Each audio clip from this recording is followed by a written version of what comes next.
Tudo bom, oitavo ano? Tudo jóia? Ó, você já tem a segunda apostila, o volume 2 de Física do oitavo ano. E o nosso material começa na página 2 em diante. E hoje nós vamos começar a explicar a página 3, que é chamado Modelos Cosmológicos. Tá? Nós vamos trabalhar agora num ramo da física muito interessante, que é o seguinte: vocês sabem que o ser humano sempre teve curiosidade com os astros, né? Curiosidade com o que passa lá em cima. E eles sempre tiveram uma curiosidade muito grande em saber explicar fenômenos naturais que estão lá. E aí, com o passar do tempo, por observações, por histórias, por cálculos, eles chegaram a determinadas conclusões sobre o que passa no cosmos, né? No que passa no universo. As primeiras análises que nós temos aqui é o modelo de Ptolomeu ou geocêntrico. Cláudio Ptolomeu, ele viveu numa época que a igreja começou a ter uma determinada ascensão. E ele fez um trabalho chamado Almagesto, que tinha 13 volumes mais ou menos, era uma extensão muito grande. E ele considerava que, nesse período aí que a igreja aceitou as teorias de Ptolomeu, que a Terra era o centro do universo. Ou seja, geo significa terra, o centro do universo. E aí a igreja aceitou essa condição por ser uma questão filosófica. Por quê? A Terra é a morada do homem. E o homem, como ele é o centro do universo, ele tem uma determinada função de estar num determinado patamar de evolução. Ou seja, homem, Deus e aí vai.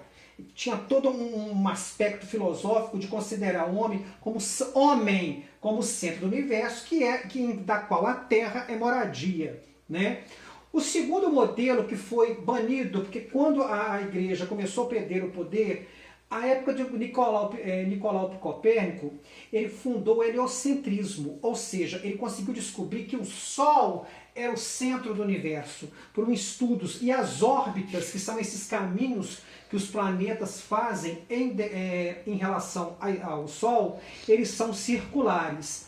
Então, as primeiras ideias cosmológicas é saber a localização dos planetas e do Sol. O primeiro, geocentrismo, Terra no centro e os outros astros, inclusive o Sol, girando em torno dele.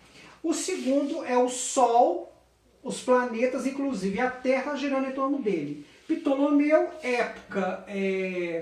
ela foi aceita, gente, há muitos séculos. A teoria de Ptolomeu foi aceita há muitos séculos, inclusive, igual eu falei com vocês, a respeito da igreja, que considerava o homem como centro de toda a evolução, de todo conhecimento. Depois vieram esses três, que nós vamos citá-los aqui. Giordano Bruno foi um religioso na Itália, que ele aceitava o heliocentrismo, só que ele começou a estudar outros tipos de análises cosmológicas, como, por exemplo, fases da Lua, universo em expansão, universo sem limite. Foi condenado à Inquisição, à morte à fogueira. Galileu Galilei, grande mestre da época, se eu não me engano, ele foi um dos idealizadores das primeiras lunetas, e ele também era a favor do heliocentrismo. Só que ele foi também julgado pela Igreja Católica, porque não podia contrariar toda o poderio da época, que era contra as ideias, né, religiosas. Ele foi condenado à morte, só que ele negou, tá? Ele negou as suas teorias da época.